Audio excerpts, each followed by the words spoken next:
Following my celebration of a golden age comedy, this video celebrates a more modern masterwork of the genre, namely 1994's Dumb and Dumber. The tale of pumpkin pie haircutted freak Lloyd and regular guy Harry, who find themselves with no food, they've got no jobs, their pets' heads are falling off, when a chance encounter leads them to a place where beautiful women instinctively flock like the salmon of Capistrano.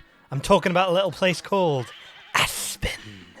The journey is fueled by the joyous performances of Jim Carrey and Jeff Daniels, whose joyous enthusiasm and unmistakably gratifying rapport comfortably collaborate with the script's occasional encouragement of sympathy in order to ensure the duo avoid appearing as mean-spirited irritants, a positive feature which fails to apply to the sequel. Carrey and Daniels provide committed, charming performances, and within the duo's disappointments, arguments, and affections, a legitimate familiarity is crafted, despite the fact that they accidentally kill more birds with champagne corks, or witness more policemen drink urine than the average human. Although actually I've done both of those things more times than Harry and Lloyd, though we won't discuss that now. I hope I remember to remove this part. Oh, I forgot. All supporting cast members perfectly match the film's requirements. Through either embellishment or more casual demeanours, they counterbalance the duo, adding necessary conflict since, beneath the film's buffoonish exterior, lies a gripping kidnapping plot, boldly treated with occasional seriousness, and complicated by our lead's accidental competence, inducing hilarious, cleverly considered misunderstandings that indicate one area of the film's tremendously broad humour, which also includes brief malapropisms, believable social mishaps, absurdist misfortune, absent-mindedness, extreme flights of fancy, off-colour immaturity, and unbridled, optimistic lunacy communicated through impeccable control, timing, and dignity. A fine balance which fails to apply to the sequel. Were a third lead introduced, this would become a better Farrelly Brothers Three Stooges tribute than the Farrelly Brothers Three Stooges tribute. Alongside the humour and storytelling, the excitement is sustained through the abundant soundtrack,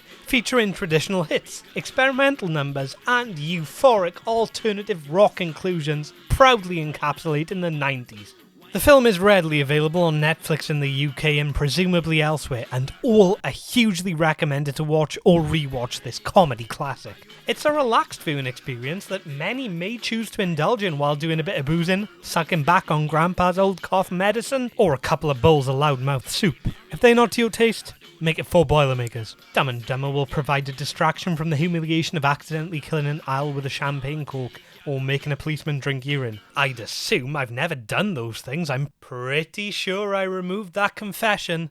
Oh no, I forgot, didn't I? And now I've mentioned it again. Any viewers unwaveringly opposed to boisterous comedy, however well executed, are advised to avoid this one. The chances of that demographic finding enjoyment in Dumb and Dumber are 1 in a million. So I'm telling you, there's a chance. Of all the comedy films I plan on showcasing, this is one of 2 that's especially invaluable to me.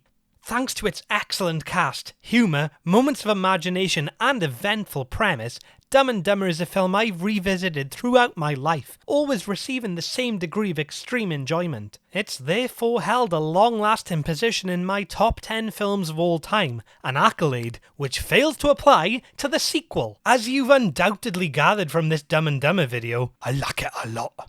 While no example of high art, anyone expecting this manner of experience from a film entitled Dumb and Dumber may well be one of the 2 people the film's named after. Besides, it excellently captures its aims of presenting the delight and detriment in spontaneous adventure and the complications of long-term friendship with surprising sincerity and continuous hilarity. Thanks for watching, and if I don't see you next time, I'll imagine you fleeing the gas man or celebrating the fact we've landed on the moon! Mark, yeah, yeah, bird, yeah, yeah, yeah, mockingbird, don't everybody, have you heard? Oh, have you heard? She's gonna buy me a mockingbird. And if that mockingbird don't sing, she's gonna buy me a diamond ring.